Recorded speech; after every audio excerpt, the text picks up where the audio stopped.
চল স্টার্ট করি। Last class করেছিলাম হচ্ছে আমরা কোনটাতে কোনটাতে ডাউট আছে বল? ফার্স্ট ম্যাথে কি ডাউট আছে? ক্যালকুলেশন করে অ্যানসারটা আসছে না, মানে অ্যাপ্রক্সিমেট ওপরে 271 সামথিং আছে, আমার 269 এরকম বেরাচ্ছে। ঠিক আছে, দেখছি ক্লাসের পর। ঠিক আছে, আচ্ছা লাস্ট ক্লাসে দেখেছিলাম হচ্ছে আমার E0 সেলের ক্যালকুলেশন, মানে স্ট্যান্ডার্ড কন্ডিশনে আমার বেসিক্যালি তড়িৎদ্বার বিভব নির্ণয় লাস্ট ক্লাসে আমি করেছি। ঠিক আছে, চল খাতায় হেডিং দে, লেখ।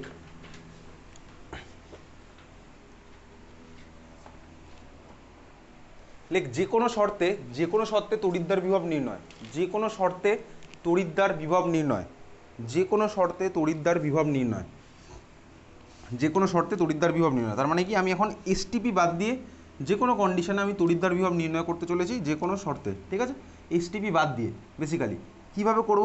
আচ্ছা এসটিপি বাদ দিয়ে বুঝবো কীভাবে আমার হবে, যে এসটিপিতে অ্যাপ্লাই করবো না কোথায় কী করবো। আগের ক্লাসে থেকে আমি তোকে বলেছিলাম হচ্ছে E0 সেল মানেই আমি বুঝতে পেরেছিলাম কি ওটা আমার কোথায় হবে, প্রমাণ কন্ডিশনে, মানে এসটিপিতে। তার মানে এসটিপি আমার কী ছিল, প্রেশার হবে হচ্ছে 1 ATM, টেম্পারেচার আমার হবে হচ্ছে 298 কেলভিন, গাঢ়ত্ব হবে হচ্ছে আমার 1 মোলার। আচ্ছা কীরকম কোশ্চেন আসে, কোশ্চেন দিয়ে স্টার্ট করি বেসিক্যালি। লেখা একটা কোশ্চেন লেখ নিম্নলিখিত কোষ্ঠীর কোষ বিভব নির্ণয় করো। নিম্নলিখিত কোষ্ঠীর কোষ বিভব নির্ণয় করো। কি দেওয়া আছে? দেওয়া আছে হচ্ছে কোশ্চেনের মধ্যে Fe+2, নিম্নলিখিত কোষ্ঠীর কোষ বিভব নির্ণয় করো। কোশ্চেনে দেওয়া আছে কি সেলটা এরকম Fe+2 ব্র্যাকেটে 0.01 molar slash Fe solid,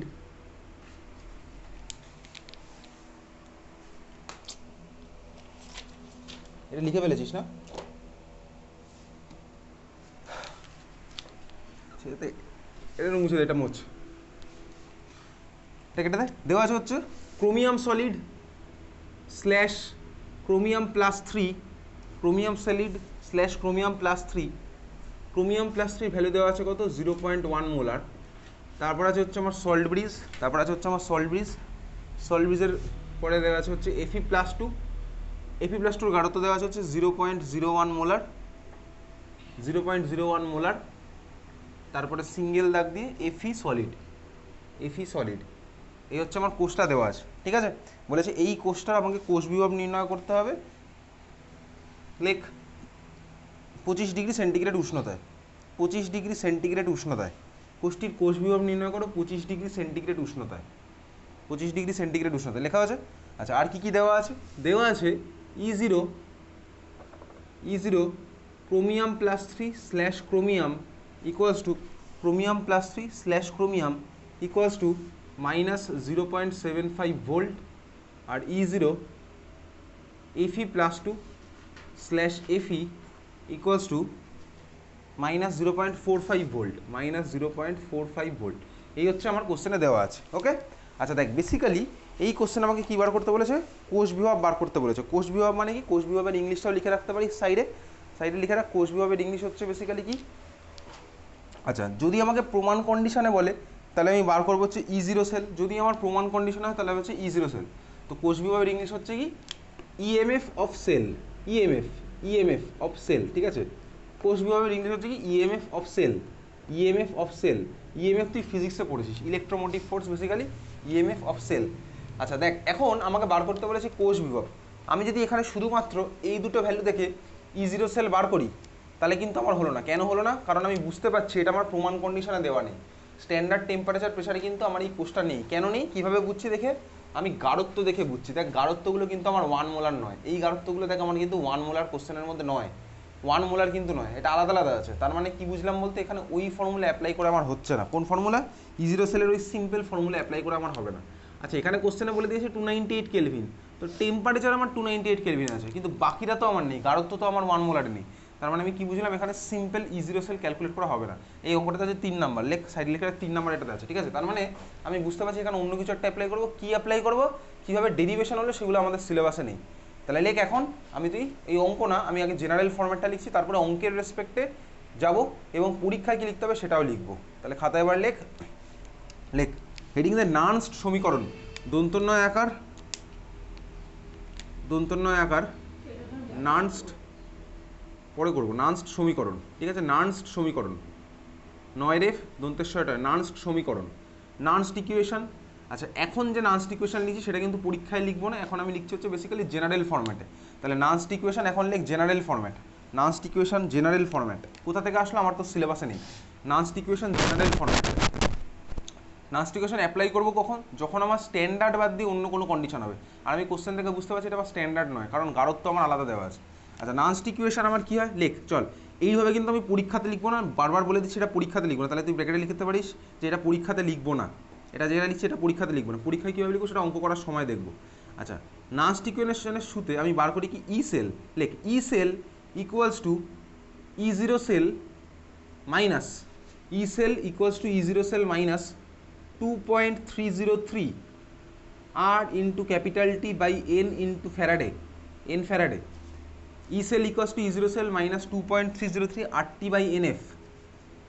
log কিছু নেই মানে বেস কত থাকে বলতো 10, ঠিক আছে, log কিছু নেই মানে বেস থাকে হচ্ছে 10, log বেস 10। তো যদি এমনি log লিখে ছেড়ে দেয় তার মানে বেস 10ই আছে। তাহলে E cell equals to E zero cell minus 2.303 RT by NF log, ব্র্যাকেটের মধ্যে আমার শুরু হবে, উপরে আমার কি হবে, আচ্ছা মাল্টিপ্লিকেশন সাইন হচ্ছে আমার এটা, মাল্টিপ্লিকেশন সাইন আমার এটা, তুই অঙ্কে করেছিস, মাল্টিপ্লিকেশন সাইন হচ্ছে আমার এটা। মাল্টিপ্লিকেশন থার্ড ব্র্যাকেটের মধ্যে কিছু লেখা মানে কি আমার গাঢ়ত্ব লেখা, কেমিক্যাল কাইনেটিক্সও আমি তুই করেছি। তাহলে মাল্টিপ্লিকেশন থার্ড ব্র্যাকেটের মধ্যে আমি লিখছি বিক্রিয়াজাত পদার্থ, বিক্রিয়াজাত পদার্থ, বিক্রিয়াজাত পদার্থ। আচ্ছা, মাথায় কে উঠে যাবে, বেসিক্যালি মাথায় উঠে যাবে হচ্ছে কোএফিসিয়েন্ট। কোএফিসিয়েন্ট কোথা থেকে আসবে, সেল রিয়াকশানে যে কোএফিসিয়েন্ট পাবো, আগে আমি লিখি এটা। তাহলে এটা কি মাল্টিপ্লিকেশন অফ বিক্রিয়াজাত পদার্থের গাঢ়ত্ব, মাথায় উঠে গেল হচ্ছে coefficient, divided by multiplication of বিক্রিয়ক পদার্থের গাঢ়ত্ব। থার্ড ব্র্যাকেটের মধ্যে লেখা মানে হচ্ছে আমার গাঢ়ত্বই ডিনোট করে, তাহলে বিক্রিয়ক পদার্থ মাথায় উঠে গেল কে বেসিক্যালি কোএফিসিয়েন্ট, কোএফিসিয়েন্ট, তার মানে বিক্রিয়ক বাই বিক্রিয়াজাত, ব্র্যাকেট ক্লোজ। এই হচ্ছে আমার নার্নস্ট ইকুয়েশনের জেনারেল ফর্ম, কিন্তু পরীক্ষাতে এভাবে লিখলে আমি নাম্বার পাবো না, বোঝা গেছে? হ্যাঁ বোঝা গেছে। তাহলে E cell equals to E zero cell minus 2.303 RT by NF log multiplication বিক্রিয়াজাত পদার্থর গাঢ়ত্ব ডিভাইডেড বাই মাল্টিপ্লিকেশন অফ বিক্রিয়ক পদার্থের গাঢ়ত্ব, মাথায় উঠে গেছে কে কোএফিসিয়েন্ট। তার মানে বোঝা গেছে এত অবধি? হ্যাঁ বোঝা গেছে। আর মানে কি, আর মানে সার্বজনীন গ্যাস ধ্রুবক, জানি না জানলে লিখে রাখবো নিজের দায়িত্বে। আর হচ্ছে সার্বজনীন গ্যাস ধ্রুবক, আর এর ভ্যালু কত বসাবো, আচ্ছা আর এর ভ্যালু কত বসাবো বলতো, কি মনে হয় এখানে আর এর ভ্যালু কত বসাবো? 8.314 এক্স্যাক্টলি, কারণ এগুলো আমার চলছে হচ্ছে এনার্জি, ইএমএফ ভোল্ট, তার মানে হচ্ছে আমার এনার্জি। তাহলে কত বসাচ্ছি 8.314 জুল বসাবো, বুঝতে পারছি। টেম্পারেচারের ভ্যালু কত বসাবো, আচ্ছা দেখ টেম্পারেচার ভ্যালু আসছি পরে। এন মানে কি, তাহলে আর ইকোয়াস আমি লিখে রাখলাম সার্বজনীন গ্যাস ধ্রুবক, ভ্যালু কত হবে 8.314। এন মানে কি, এন মানে লিখছি হচ্ছে, এন মানে লিখছি কোষ বিক্রিয়ায়, এন মানে লিখছি কোষ বিক্রিয়ায় মোট নাম্বার অফ ইলেকট্রন, কোষ বিক্রিয়ায় মোট নাম্বার অফ ইলেকট্রন। এন এর ভ্যালু আগের ক্লাসে আমি তুই বার করেছি, মনে আছে? Del G zero equals to minus N F E zero cell, ওই যেভাবে করতাম সেটাই হচ্ছে আমার এন এর ভ্যালুটা, আগের ক্লাসে করেছি আমি। Del G zero equals to minus n into F into E zero cell, মনে পাচ্ছে কীভাবে করতাম? ওই যে কোষ বিক্রিয়া টোটাল যতগুলো ইলেকট্রন আমার কেটে যেত ডান দিক বাদিক করে, সেটাই আমার ছিল হচ্ছে এন, তাহলে আমি এন বার করতে পারবো। আর এফ মানে কি বেসিক্যালি ফ্যারাডে, তো এফ এর ভ্যালু কত হয় 96,500 কুলম্ব। আচ্ছা এইবারে দেখ আমি এইখানে দেখতে পাচ্ছি 2.303 RT বাই NF। যদি আমি এই ইকুয়েশনটাতে সাপোজ আমি ইউজ করলাম কি ভাই, আর এর ভ্যালু বসালাম, এফ এর জায়গায় 96,500 কুলম্ব বসালাম, আর টেম্পারেচার সাপোজ আমি নিয়ে নেওয়া হচ্ছে 298 কেলভিন। তার মানে কি বলতো, আমি এই পার্টের ভ্যালুগুলো যদি বসিয়ে দিই, এন তো আমার রিয়াকশন ওয়াইজ ভ্যারি হতে পারে, আমি 298 কেলভিন আর ইকস টু, তাহলে আমি কী বসাচ্ছি ভ্যালু বসাবো, এফ ইকস টু আমি 96,500 বসালাম। তাহলে আমি অ্যাট 298 কেলভিন বাকি ভ্যালুগুলো যদি বসিয়ে দিই, তাহলে এই পার্টটা আমার কত হয়ে যায়। তাহলে আমি ইকুয়েশনটা একটু মডিফাই করবো, লিখে রাখছি, কারণ তোর পরীক্ষাতে ক্লাস 12-এ লিখছিস খাতার মধ্যে, পরীক্ষাতে ক্লাস 12-এ 99% কেসে এই অরের ইকুয়েশনটা দিয়ে ডাইরেক্ট কোশ্চেন আসে, এইটা দিয়ে কোশ্চেন আসে না, ঠিক আছে? তাহলে আমার আলটিমেট ইকুয়েশনটা কী হলো, আমি 298 কেলভিনে যখন হবে, তাহলে আমার ইকুয়েশনটা কী হলো, E cell equals to E zero cell minus এই ভ্যালুগুলো যদি বসাই তাহলে আমার কত আসবে 0.059 ডিভাইডেড বাই এন থেকে গেল, এই ভ্যালুগুলো আমি বসালাম, তাহলে কত আসবে 0.059 বাই এন লগ, বাকি পার্টটা যা আছে সেম, ঠিক আছে? লগ মাল্টিপ্লিকেশন অফ বিক্রিয়াজাত, বিক্রিয়াজাত মানে আমি একেবারে লিখছি ভাই শর্টে, প্রোডাক্ট মাথায় উঠে গেল কে coefficient divided by multiplication of reactant, multiplication of reactant এই হচ্ছে আমার, তার মানে কি হলো, এই হচ্ছে আমার নার্স্ট সমীকরণ, ঠিক আছে। এইটা হচ্ছে আমার নার্স্ট সমীকরণ, যার মধ্যে 99% কেসে কী বললাম, সেকেন্ড ইকুয়েশনটা আমার ইউজ হবে। মানে তোকে কোশ্চেনে বলে দেবে 298 কেলভিন, আর যদি 298 কেলভিন বলে দেয় তাহলে আমি 0.059 ভার্সনটা দিয়ে কোশ্চেন স্টার্ট করবো, বোঝা গেছে। আমার তখন এটা লেখার দরকার নেই। হ্যাঁ বুঝতে পারলাম, যদি আমার কোশ্চেনে 298 কেলভিন বলে দেবে, তাই তোকে বলে দেয়, তাহলে তুই কোনটা দিয়ে স্টার্ট করবি, ডাইরেক্ট এটা দিয়ে স্টার্ট করবি, মানে এই 0.059 ভার্সনটা দিয়ে স্টার্ট করবো। লগের পরে এই ভার্সনে লিখলে কিন্তু পরীক্ষাতে নাম্বার পাবো না। লগের পরে কিন্তু মাল্টিপ্লিকেশন, প্রোডাক্ট, কোএফিসিয়েন্ট এইভাবে লিখলে কিন্তু আমি নাম্বার পাবো না। তাহলে এটা পরীক্ষার পারপাসে নয়, এটা হচ্ছে আমার বোঝার পারপাসে আমি লিখে রাখলাম, বোঝা গেছে। এইবারে ফিরে আসি হচ্ছে এই অঙ্কটার মধ্যে। তাহলে চলো এবারে এই অঙ্কটার মধ্যে করবো, কীভাবে করবো, তার মানে বুঝতে পারছি ই সেল আমাকে বার করতে হবে। দেখ ই সেল ইকোয়াস টু আমার কী হবে, ই0 সেল। ই0 সেলের ক্যালকুলেশন আমি তুই আগের দিন লিখেছিলাম, আর মাইনাস কোশ্চেন আমাকে বলেছে 298 কেলভিন, তাহলে আমি এই ইকুয়েশনটা ইউজ করবো। আর এই ভার্সনটা আমি কীভাবে লিখবো দেখাচ্ছি, ঠিক আছে। তাহলে এইবারে আমি তোকে দেখাবো হচ্ছে, তাহলে খাতার মধ্যে এইবারে কোশ্চেনটার অ্যান্সার লেখ, কোশ্চেনটার অ্যান্সার এবার বেসিক্যালি কোশ্চেনটার অ্যান্সার এইবার। আচ্ছা, কোশ্চেনটার অ্যান্সারে আমি ডাইরেক্ট তোকে নার্স্ট সমীকরণ লিখতে হবে। তাহলে নার্স্ট সমীকরণ লেখার জন্য কিন্তু পরীক্ষাতে আলাদা নাম্বার থাকে, ঠিক আছে। তোর এই ধরনের অঙ্কে নার্স্ট সমীকরণ লিখতে হলে কিন্তু আলাদা নাম্বার থাকে।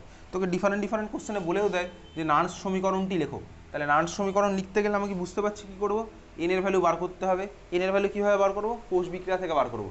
তাহলে চল এটা কোষ বিক্রিয়াটা আগে লিখি, তার মানে আমি এই ধরনের অঙ্ক করবো কীভাবে, তুই চাইলে দেখ ডাইরেক্ট এন এর ভ্যালু লিখতেই পারিস। তোর বেস্ট কাজ হচ্ছে তুই ফার্স্টে কোষ বিক্রিয়াটা লিখে নে। কোষ বিক্রিয়াটা কী হবে, এটা কোষ বিক্রিয়া কী হবে, এটার কোষ বিক্রিয়া কী হবে, কীভাবে লিখবো কোষ বিক্রিয়াটার, আগের ক্লাসে শিখেছি কোষ বিক্রিয়া কীভাবে লিখবো, অক্সিডেশন, তাই তো। তাহলে হচ্ছে বাদিকে হচ্ছে আমার অক্সিডেশন, তাহলে অক্সিডেশন রিঅ্যাকশনটা কি, সল্ট ব্রিজের এদিকটা অক্সিডেশন। কী হচ্ছে অক্সিডেশন, ক্রোমিয়াম থেকে ক্রোমিয়াম +3, ক্রোমিয়াম থেকে ক্রোমিয়াম +3, ইলেকট্রন কোন দিকে কটা হবে, ডান দিকে +3, এক্স্যাক্টলি ঠিক বলেছিস, ডান দিকে +3। আর বিজারণ আমার কোনটা হচ্ছে, রিডাকশন আমার কোনটা হচ্ছে, Fe+2 কিসে কনভার্ট হলো, এফিতে কনভার্ট হলো। কোন দিকে কটা ইলেকট্রন হবে, বাঁ দিকে হচ্ছে দুখানা ইলেকট্রন। লাস্ট ক্লাস এটাতে আমি অলরেডি শিখেছি, ঠিক আছে। তাহলে এই হচ্ছে আমার বেসিক্যালি অক্সিডেশন আর রিডাকশন আলাদা আলাদা করে লেখা। সিম্পলি অ্যাড করলে তো আমার ইলেকট্রন কাটবে না, কোনটাকে কত দিয়ে মাল্টিপ্লাই করতে হবে, উপরেরটাকে করতে হবে হচ্ছে 2 দিয়ে মাল্টিপ্লাই, আর নিচেরটাকে করতে হবে হচ্ছে 3 দিয়ে মাল্টিপ্লাই করে আমি লিখছি। তার মানে আমার আলটিমেট ইকুয়েশন কী হয়ে গেল, 2 ক্রোমিয়াম +3 Fe+2, 6 ইলেকট্রন দিকে চলে এসছে। ওদিকে আমার হয়ে গেল কি 2 ক্রোমিয়াম +3 Fe। এই হচ্ছে আমার ইকুয়েশন, বুঝতে পেরেছি, হ্যাঁ বোঝা গেছে। এই হচ্ছে আমার কোষ বিক্রিয়া, যেখানে এন এর ভ্যালু কত হলো, যেখানে এন এর ভ্যালু হচ্ছে আমার 6 হলো। এই হচ্ছে আমার কোষ বিক্রিয়া, যেখানে আমার এন এর ভ্যালু কত হয়েছে 6, বোঝা গেল। তাহলে এই হচ্ছে আমার কোষ বিক্রিয়া, এন ইকুয়াস টু কত, 6, বুঝতে পেরেছিস। তাহলে এন ইকুয়াস টু হচ্ছে আমার 6, ক্লিয়ার। এইবারে চল নার্স্ট সমীকরণ বলে লিখি। এবার পরীক্ষাতে কোনটা লিখবো নার্স্ট সমীকরণ, সেটাই আমি দেখছি এখন। এইটা কিন্তু পরীক্ষাতে লিখবো, আগেরটা আমি পরীক্ষাতে লিখবো না বলে দিয়েছি। তাহলে নার্স্ট সমীকরণ বলে লেখ, নার্স্ট সমীকরণ বলে লেখ, নার্স্ট সমীকরণ বলে লেখ, নার্স্ট সমীকরণ বলে লেখ। কীভাবে লিখবো দেখ চল। তাহলে কোষ বিক্রিয়া কিন্তু আমার কাজে লাগবে, 2 ক্রোমিয়াম +3 Fe+2, 2 ক্রোমিয়াম +3 লিখেছিস। আচ্ছা নার্স্ট সমীকরণ লেখ, নার্স্ট সমীকরণ কীভাবে লিখছি চল। ই সেল লেখ, শুরু কর। ই সেল ইকুয়ালস টু, এবার আর ই0 সেল লিখলে হবে না, তোকে যখন পরীক্ষাতে বলবে নার্স্ট সমীকরণটি লেখো বা এই ধরনের অঙ্ক, তোকে নার্স্ট সমীকরণ লিখতে হবে কিন্তু আলাদা করে, ঠিক আছে, বুঝতে পারছিস। তাহলে ই সেল ইকুয়ালস টু কী হবে, ই0 সেল। শুধু ই0 সেল বললে হবে না, ই0 সেল কীভাবে লেখা আগের দিন আমি তুই শিখেছি, কীভাবে লিখে ই0 সেল ইকুয়ালস টু ই0 RHS এর পার্টটা মাইনাস ই0 LHS এর পার্টটা। তাহলে চল আমি এখন ই0 সেল লিখছি, ই0 RHS এর পার্ট কোনটা, এইটা, তাই না, ই0 RHS এর পার্ট হচ্ছে আমার এইটা। তাহলে কী লিখলাম, ই0 Fe+2/Fe মাইনাস ই0 LHS এর পার্টটা, LHS in terms of reduction. তাহলে মাইনাস আমার কী হয়ে গেল, ই0 LHS এর পার্টটা ইন টার্মস অফ রিডাকশন। তার মানে কি ই0 ক্রোমিয়াম +3/ক্রোমিয়াম, অবশ্যই তাই, ই0 ক্রোমিয়াম +3/ক্রোমিয়াম, বোঝা গেল, হ্যাঁ বোঝা গেছে। এটা হচ্ছে আমার ই0 সেলের পার্ট হলো। তাহলে E cell equals two ই0 sell, ই0 sell লিখবো না ডাইরেক্ট, আমি এইভাবে লিখবো, বুঝতে পেরেছিস, হ্যাঁ বোঝা গেছে, ক্লিয়ার। মাইনাস, এবার কিছু ইকুয়েশনে দেখ মাইনাস, কোশ্চেন দেখ তোকে বলে দিয়েছে 298 কেলভিন। তাহলে 298 কেলভিন বলে দিলে আমি কোন ফর্মুলাটা ইউজ করবো বলতো, ডাইরেক্ট 0.059/n। এন এর ভ্যালু কত পেয়েছি 6, তাহলে একবার ডাইরেক্ট বসিয়ে দিলাম, এন এর ভ্যালু হচ্ছে আমার 6 ইন্টু লগ, কিছু নেই মানে বেসে আছে হচ্ছে 10, তার মানে কিছু না লিখলেও চলে, লগ বেস 10। এইবারে আমার চলে যাবে হচ্ছে থার্ড ব্র্যাকেটের মধ্যে লিখবো। দেখ কী ছিল বলতো, মাল্টিপ্লিকেশন অফ বিক্রিয়াজাত পদার্থ, মাথায় উঠে গেছে কোএফিসিয়েন্ট। বিক্রিয়াজাত পদার্থ কী আছে দেখ, কোষ বিক্রিয়াতে দেখতে পাচ্ছিস, বিক্রিয়াজাত পদার্থ ক্রোমিয়াম +3 আর Fe, তাই না, ক্রোমিয়াম +3 আর Fe দেখতেই পাচ্ছি। তাহলে ক্রোমিয়াম +3 থার্ড ব্র্যাকেটের মধ্যে লিখছি কি, ক্রোমিয়াম +3, মাথায় উঠে গেল কে, কোএফিসিয়েন্ট যেটা আছে কত আছে 2, তার মানে ক্রোমিয়াম +3 মাথা হচ্ছে স্কোয়ার, বোঝা গেছে, হ্যাঁ বোঝা গেল। ইন্টু থার্ড ব্র্যাকেটের মধ্যে আরেকটা বিক্রিয়াজাত পদার্থ কি আছে, এফি। দেখ এফি তো কোশ্চেনের মধ্যে সলিড দেওয়া ছিল, তাই তো এফি সলিড দেওয়া ছিল কোশ্চেনের মধ্যে, এফি সলিড কোশ্চেনের মধ্যে দেওয়া আছে, ইন্টু থার্ড ব্র্যাকেটের মধ্যে কী হলো, এফি সলিড, একইভাবে যা আছে তাই, এফি সলিড মাথায় উঠে যাবে কে, সামনে আছে দেখ 3, বুঝতে পেরেছিস? এই হচ্ছে আমার উপরের পার্টটা গেল বিক্রিয়াজাত পদার্থের পার্ট, ডিভাইডেড বাই বিক্রিয়ক পদার্থের পার্ট। তাহলে একইভাবে কোশ্চেনে দেখ ক্রোমিয়াম আমার দেওয়া আছে হচ্ছে সলিড, তাহলে কী হলো, থার্ড ব্র্যাকেটের মধ্যে লিখছি ক্রোমিয়াম সলিড, মাথায় কত উঠবে, সামনে দেখা হচ্ছে 2, তাহলে মাথা এটা হয়ে গেল স্কোয়ার, ইন্টু থার্ড ব্র্যাকেটের মধ্যে আমার কী হচ্ছে, এফি প্লাস টু, মাথায় কত উঠছে 3। এই হচ্ছে আমার নার্স সমীকরণ, বুঝতে পেরেছিস তো? তাহলে এইটা কিন্তু আমি পরীক্ষাতে লিখবো, আমি কিন্তু পরীক্ষাতে এটা লিখবো, তোকে কোশ্চেনে ডাইরেক্ট দেখতে পাবি, তোকে বলা দেওয়া আছে নার্স সমীকরণটি লেখো, তখন আমি কী করবো, তাহলে নার্স সমীকরণ এইভাবে লিখবো, এইভাবে লিখলাম, কোষ বিক্রিয়া লিখলাম, এর ভ্যালু বার করলাম, তারপর আমি বসাচ্ছি কোনটা জায়গায় কী হচ্ছে বসাচ্ছি। এইবারে চল ভ্যালুগুলো আমি বসাই, করে আমি অঙ্কটা বার করবো, ই সেলের ভ্যালু কতভাবে বার করি, ঠিক আছে? এখান থেকে উচ্চ মাধ্যমিক প্রত্যেক বছর কোশ্চেন পাবি দেখতে, ভ্যালু বার করে এবার তাহলে কত, E0 এফি প্লাস 2 এফি, কত দেওয়া আছে question, F E plus 2 F E minus 0.45, minus E0 chromium plus 3 chromium কত দেওয়া আছে মাইনাস 0.75, তাহলে মাইনাস 0.75 মানে গেল plus 0.75, minus 0.059/6 log 0.059/6 log, third ব্র্যাকেটের মধ্যে থেকে আবার কত বসাবো, ভালো করে দেখা, ক্রোমিয়াম প্লাস 3 ভ্যালু দেওয়া আছে কোশ্চেনের মধ্যে, দেখ ক্রোমিয়াম প্লাস 3 গাঢ়ত্ব কোশ্চেনে কত দেওয়া আছে, ক্রোমিয়াম প্লাস 3 গাঢ়ত্ব কোশ্চেনে দেওয়া আছে হচ্ছে 0.1, তার মানে 0.1 স্কোয়ার হবে, তার মানে 0.1 মানে হচ্ছে আমার 10 টু দি পাওয়ার, এবার তো অঙ্ক আমি নিজের মতন করছি, 0.1 মানে হচ্ছে 10 টু দি পাওয়ার -1, তাহলে আমি 10 টু দি পাওয়ার -1 স্কোয়ার, এটা লগের মধ্যে চলছে পুরোটা, 10 টু দি পাওয়ার -1 স্কোয়ার, বোঝা গেল? হ্যাঁ বোঝা গেল। ইন্টু দেখ এইবারে এফি সলিড আর ক্রোমিয়াম সলিড, এর ভ্যালুগুলো কত হবে, ক্লাস 11-এ দেখবি তোর ছিল হচ্ছে কেমিক্যাল ইকুইলিব্রিয়াম চ্যাপ্টার, তুই একটা জিনিস ধরে নিতিস, কী ধরনের হতো বলতো, সলিডের গাঢ়ত্ব আমার সময়ের সাথে সাথে অতটা চেঞ্জ হয় না, ওই জন্য সলিডের গাঢ়ত্ব ধরে নেওয়া হচ্ছে আমার 1, ঠিক আছে? তাহলে সলিডের গাঢ়ত্ব আমি কত ধরে নেবো, 1, এটা ক্লাস 11 কেমিক্যাল ইকুইলিব্রিয়াম চ্যাপ্টার। কী ছিল, আমি সলিডের গাঢ়ত্বকে ধরে নিতাম হচ্ছে বাই কনভেনশন 1, তার মানে আমি কী ধরবো, সলিডের গাঢ়ত্ব হচ্ছে আমার 1, তার মানে এটা হয়ে গেল 1 cube into 1 cube divided by, তাহলে আমি খাতার পাশে লিখে রাখলাম সলিডের গাঢ়ত্ব হচ্ছে আমার 1 হবে, ডিভাইডেড বাই ক্রোমিয়াম সলিড, তাহলে একইভাবে এটা হয়ে গেল 1 স্কোয়ার, যখনই দেখো সলিড আমার ওটার ভ্যালু হয়ে যাবে হচ্ছে 1, সলিডের ভ্যালু হয়ে গেল হচ্ছে 1, ক্রোমিয়াম সলিডের value 1 into F E plus 2 value কোশ্চেনে কত দেওয়া আছে ভাই, 0.01 মানে কত, 10 টু দি পাওয়ার -2, তার মানে 10 to the power -2 cube, 10 to the power -2 cube, এবারে ভ্যালু সলভ কর, কত আসছে দেখি, -0.45 প্লাস 0.75, তার মানে এটা আসলে 0.3, মাইনাস 0.059/6, জয়েন্টের ক্ষেত্রে তুই বেসিক্যালি 0.059কে 0.06 ধরে অঙ্ক করতে পারিস, 0.06/6 ধরে অঙ্ক করতে পারবি, কিন্তু উচ্চ মাধ্যমিকে তোর কাছে যেহেতু ক্যালকুলেটার আছে, তুই 0.059/6 ধরে আলাদা করে করবি, বোঝা গেছে? হ্যাঁ বোঝা গেল। ইন্টু লগ, ভিতরে পার্টটা কত হচ্ছে, লগ 10 টু দি পাওয়ার, আমি ডাইরেক্ট করবো, এবার তুই তোর মতন করবি অঙ্ক, এবার লগ আমি ডাইরেক্ট করছি, 10 টু দি পাওয়ার এটা কত হচ্ছে 1 কিউব, আর আলাদা করে কেউ লিখবো না, 1 স্কোয়ার আলাদা করে লিখছে, মানে পরের স্টেপে ক্যালকুলেশন করার সময় 10 টু দি পাওয়ার -1 স্কোয়ার মানে 10 to the power -2, R 10 to the পাওয়ার নিচে কত হলো, 10 টু দি পাওয়ার -6, উপরে চলে গেলো, তাহলে কত হলো, 10 টু দি পাওয়ার +6 -2 মানে 10 to the power +4, 10 to the পাওয়ার +4, তার মানে 4 চলে আসবে সামনে, তার মানে কি হলো 4 log 10 মানে 4 log 10 মানে 4 বেসিক্যালি, কারণ log 10 এর ভ্যালু হচ্ছে আমার 1, তাহলে কত আসছে অ্যান্সার বল, ক্যালকুলেটর বসা, কত আসছে,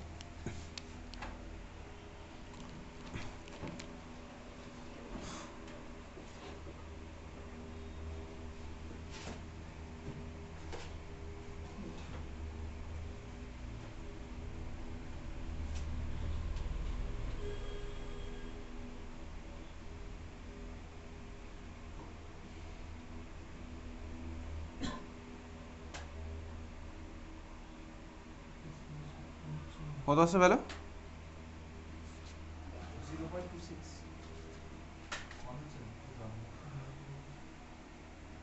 ঠিক আছে? তার মানে আসলে হচ্ছে 0.26 ভোল্ট, ওকে? তাহলে ই সেলের ভ্যালু কত এসছে, 0.26 ভোল্ট, যা এসছে 0.26, অ্যান্সার কত হবে ভোল্ট, এই অবশ্যই ভোল্ট, ঠিক আছে? 0.26 ভোল্ট, বোঝা গেল? তার মানে এইভাবে করবো কি বলতো, আমি অ্যাট এনি কন্ডিশন ই সেলের ক্যালকুলেশন, এই ধরনের কোশ্চেন কিন্তু পরীক্ষাতে তোর আসবেই, ই সেলের ক্যালকুলেশন, বোঝা গেছে? তাহলে ই সেলের ক্যালকুলেশন নান্স সমীকরণ ইউজ করে তোকে পরীক্ষাতে আলাদা করে কোশ্চেনে বলে দিতে পারে নান্স সমীকরণটি লেখো, তাহলে আমি তখন এইভাবে লিখবো, না বললেও আমি লিখবো নান্স সমীকরণ, কারণ নান্স সমীকরণ আলাদা নাম্বার থাকে এই অঙ্কগুলোর মধ্যে, বুঝতেই পেরেছি, খাতার মধ্যে আমি লিখে রেখেছি, বোঝা গেল।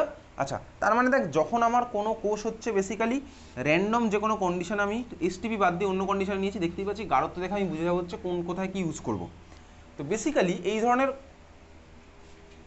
যে কোনো র্যান্ডম কন্ডিশনের ক্ষেত্রে তাহলে এখানে যদি আমাকে বলে কোষে, তাহলে পরের পার্টটা লিখতো আর একটা অ্যাডিশনাল কোশ্চেন লেখ, পরের পার্টটা লেখ, এই কোশ্চেনের সাথে অ্যাডিশনাল কোশ্চেন লেখ, কোষটির স্বতঃস্ফূর্ততা নির্ণয় করো, কোষটির স্বতঃস্ফূর্ততা নির্ণয় করো, এটার সাথে অ্যাডিশনাল কোশ্চেন, কোষটির স্বতঃস্ফূর্ততা নির্ণয় করো, কোষটির স্বতঃস্ফূর্ততা নির্ণয় করো। কোষটা স্পন্টেনিয়াস হবে না নন স্পন্টেনিয়াস হবে, কীভাবে বুঝবো? দেখ কোষটা স্পন্টেনিয়াস হবে না নন স্পন্টেনিয়াস হবে, এটা তো আমার আর কোনো ইজিরো সেলের রেসপেক্টে যাচ্ছে না, এটা তো আমার স্ট্যান্ডার্ড কন্ডিশন, এটা তো র্যান্ডম কন্ডিশন, তাহলে স্বতঃস্ফূর্ততা কিসের বেসিসে নির্ণয় করবো? চল লেখ, যদি স্বতঃস্ফূর্ত হয় তাহলে আমার কী হবে বলতো, স্বতঃস্ফূর্ত হলে আমার এইবারে কিন্তু আর ডেল্টা জি জিরো কিন্তু এবার আর নয়, তাহলে এটা তো র্যান্ডম যে কোনো কন্ডিশন, র্যান্ডম কন্ডিশনে তো আমি মাথায় জিরো লাগাই না, তাহলে কী হবে আমি এবার এখানে বার করবো কী বলতো, minus N F into E cell এবার বার করবো, not minus N F E zero cell বার করছি না, বা ডেল জি জিরো বার করছি না, আমি এবার বার করছি কি del G equals to minus N F E cell হবে স্বাভাবিকভাবেই, বুঝতে পেরেছিস? হ্যাঁ বোঝা গেছে, কেন? কারণ এটা স্বতঃস্ফূর্ততা আমি বার করছি যে কোনো কন্ডিশনে, তাহলে যে কোনো কন্ডিশনে তো আমার মাথায় নিশ্চয় ডেল জি নট আসবে না বা ই নটও আসবে না, ঠিক আছে? তাহলে এবার ভ্যালু বসাবো যা আসবে তাই, ঠিক আছে? তাহলে মাইনাস এন এর ভ্যালু কত হবে 6, এফ এর ভ্যালু কত বসাবো 96,500, ই সেলের ভ্যালু কত বসাবো এইমাত্র আমি বার করেছি কত 0.26, ই সেলের ভ্যালু বার করেছি 0.26।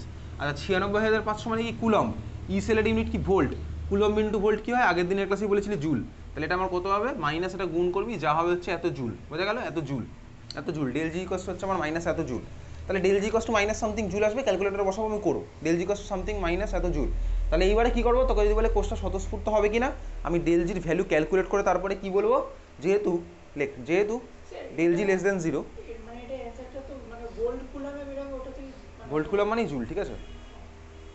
যেহেতু ডেল জি লেস দেন জিরো, যেহেতু ডেল জি লেস দেন জিরো, সুতরাং কোষটি স্বতঃস্ফূর্ত, যেহেতু ডেল জি লেস দেন জিরো সুতরাং কোষটি স্বতঃস্ফূর্ত, যেহেতু ডেল জি লেস দেন জিরো সুতরাং কোষটি স্বতঃস্ফূর্ত, ঠিক আছে? তাহলে আমি কোষটা স্বতঃস্ফূর্ত কিনা কীভাবে বার করছি, আমি বার করছি হচ্ছে ডেল জির রেসপেক্টে, ডেল জি জিরো কিন্তু নয়। চলো এবার আরেকটা কোশ্চেন তুই কর।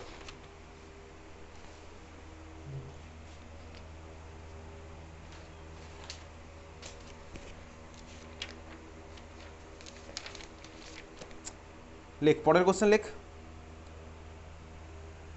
নান্স সমীকরণ লেখো, নান্স সমীকরণ লেখো এবং 298 কেলভিন উষ্ণতায়, নান্স সমীকরণ লেখো এবং 298 কেলভিন উষ্ণতায়, নান্স সমীকরণ লেখো এবং 298 কেলভিন উষ্ণতায় কোষটির বিভব নির্ণয় করো, কোষটির বিভব নির্ণয় করো, কোষটির বিভব নির্ণয় করো। কি দেওয়া আছে কোষটা লেখ, কোষটা দেওয়া আছে হচ্ছে কোষটির বিভব নির্ণয় করো, কোষটা কি দেওয়া আছে, কোষটা দেওয়া আছে হচ্ছে ম্যাগনেসিয়াম সলিড, সিঙ্গেল দাগ ম্যাগনেসিয়াম +2, ম্যাগনেসিয়াম +2 পরে ব্র্যাকেটের মধ্যে লিখবি 0.001 মোলার, 0.001 মোলার, মোলার মানে ক্যাপিটাল এম লিখে ছেড়ে দেবো জানি। তারপর হবে কি সল্ট ব্রিজের দাগ, সল্ট ব্রিজের দাগ, তারপর কপার +2, কপার +2 পরে ব্র্যাকেটে লিখবো 0.01 মোলার, 0.01 মোলার, সিঙ্গেল দাগ কপার সলিড, কপার সলিড, কর এটা কর।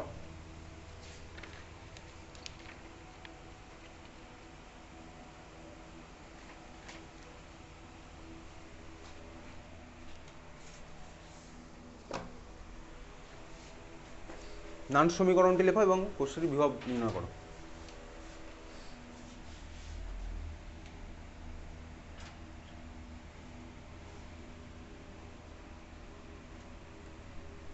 এবং বলে দিয়েছে 298 কেলভিন উষ্ণতায়, তার মানে ডাইরেক্ট আমি 0.059 ওয়ালা ফর্মুলাটা ইউজ করব।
এর মান কিছু বলে দেয়?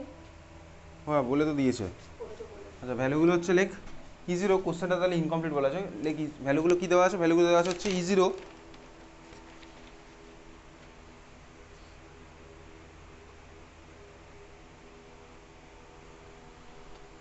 E0 cell sorry E0 copper plus 2 slash copper, কোশ্চেনের মধ্যে লেখা আছে E0 copper plus 2 slash copper equals to 0.34 volt,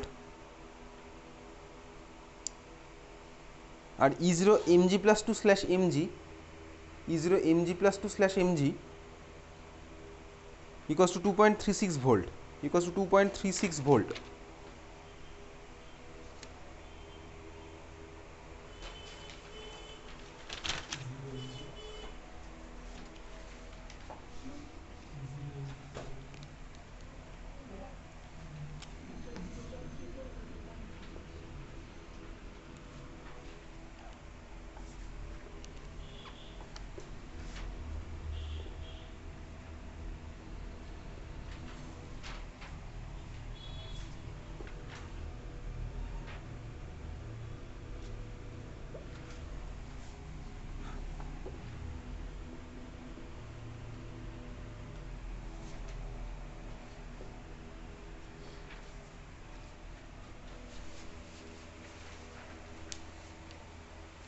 ঠিক আছে, এখন নাট সমীকরণ লিখেছিস, নাট সমীকরণ কী হবে?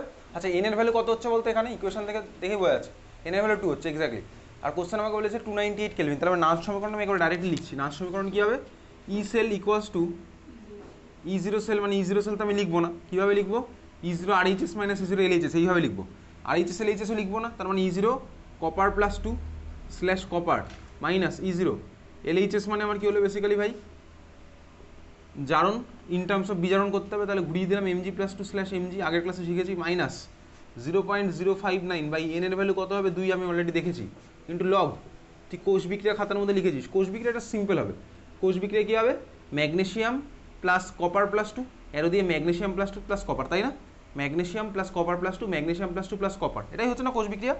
ম্যাগনেশিয়াম প্লাস কপার প্লাস 2, এরও দিয়ে ম্যাগনেশিয়াম প্লাস 2 প্লাস কপার, তাহলে আমি ডাইরেক্ট লিখছি, তাহলে লগ থার্ড ব্র্যাকেটের মধ্যে কপার সলিড ইন্টু থার্ড ব্র্যাকেটের মধ্যে ম্যাগনেশিয়াম প্লাস 2, সামনে তো কোএফিসিয়েন্ট আছে 1, তাহলে মাথায় উঠলো 1, তাহলে 1 আর কেউ লিখবো না, আলাদা করে ডিভাইডেড বাই কত হচ্ছে থার্ড ব্র্যাকেটের মধ্যে ম্যাগনেশিয়াম সলিড ইন্টু থার্ড ব্র্যাকেটের মধ্যে কপার প্লাস 2, এই থাকবে না? হ্যাঁ এক্স্যাক্টলি এই থাকবে, এই হচ্ছে আমার দেখ নার্স সমীকরণ, এই হচ্ছে আমার নার্স সমীকরণ, বোঝা গেছে?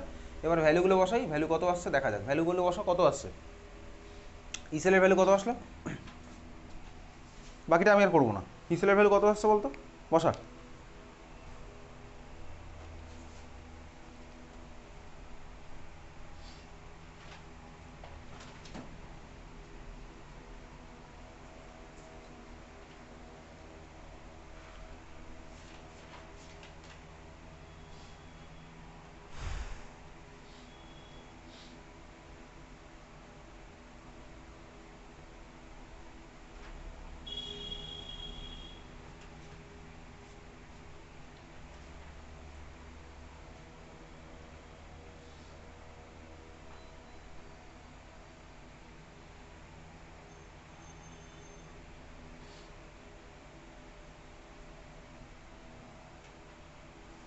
কত আসলো? এর জন্য ক্যালকুলেটার লাগে না, মুখে মুখে করলেও হয়ে যাবে।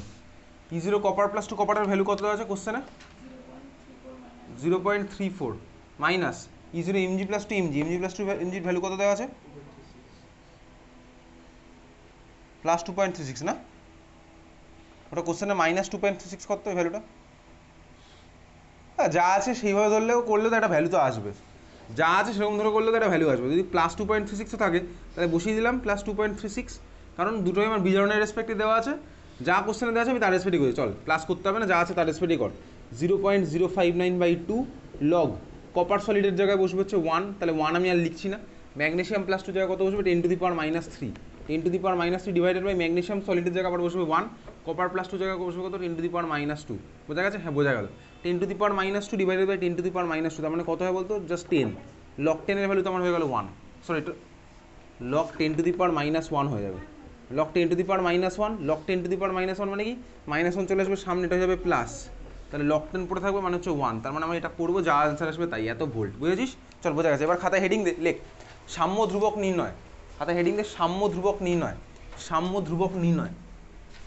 আচ্ছা, সাম্য ধ্রুবক নির্ণয় বেসিক্যালি ক্লাস 11-এ যখন তুই পড়েছিলি হচ্ছে কেমিক্যাল ইকুইলিব্রিয়াম চ্যাপ্টার, দেখ সাম্য ধ্রুবক কথাটা শুনেছিলি। সাম্য ধ্রুবক মানে কি, গাঢ়ত্বের রেসপেক্টে যদি আমি করি ওটাকে বলতাম হচ্ছে কেসি, আর যদি আমি চাপের রেসপেক্টে করতাম ওটাকে বলতাম হচ্ছে আমি কেপি। মনে আছে কেপি কেসি? ক্লাস 11-এ কেমিক্যাল ইকুইলিব্রিয়াম চ্যাপ্টারে ছিল কেপি কেসি। তারপর তুই কেপি কেসির মধ্যে সম্পর্ক স্থাপন করতিস, কেপি আর কেসির ভ্যালু ক্যালকুলেট করতিস, অঙ্ক আমার তোর এখান থেকে আসতো কেপি কেসি, ঠিক আছে? তাহলে আমি এখান থেকে কী বার করবো, সাম্য ধ্রুবক নির্ণয়, কেসির ভ্যালু ক্যালকুলেশন, ঠিক আছে? ক্যালকুলেশন অফ কেসি বা সাম্য ধ্রুবক নির্ণয়। বেসিক্যালি ধর আমার যদি একটা সেল রিয়াকশান ইকুইলিব্রিয়ামে থাকে, তাহলে আমার কী হবে, ইকুইলিব্রিয়ামে থাকলে আমার কী হয় দেখা যাক। চল ইকুইলিব্রিয়ামে থাকলে কী হয়, খাতার বাঁদিকে হেডিং দে, খাতার বাঁদিকে লেখ সাম্যে, ডান দিকে লেখ যে কোনো শর্তে, যে কোনো শর্তে। খাতার বাঁদিকে লেখ সাম্যে, ডান দিকে লেখ যে কোনো শর্তে, যে কোনো শর্তে। ধর আমার কাছে একটা সেল রিয়াকশান আছে, ধর এরকম সেল রিয়াকশান ধর আছে হচ্ছে এই ধরনের একটা সেল রিয়াকশান ধর আছে 5A + 3B। এখান থেকে ধর আমার কি হচ্ছে, একসাথে লিখছি খাতার মধ্যে সাম্যে আর যে কোনো শর্তে, ঠিক আছে? আমার কাছে ধর যে কোনো একটা রিয়াকশান আছে কি এরকম 5A + 3B, কি হচ্ছে আমি অ্যারোটা মাঝখানে এখনো দিইনি, সাপোজ হচ্ছে আমার 6D + 4E, হতেই পারে, অসুবিধার কিছু নেই। তাহলে এটা হচ্ছে আমার সেল রিয়াকশান। আচ্ছা, যদি আমার এটা সাম্যে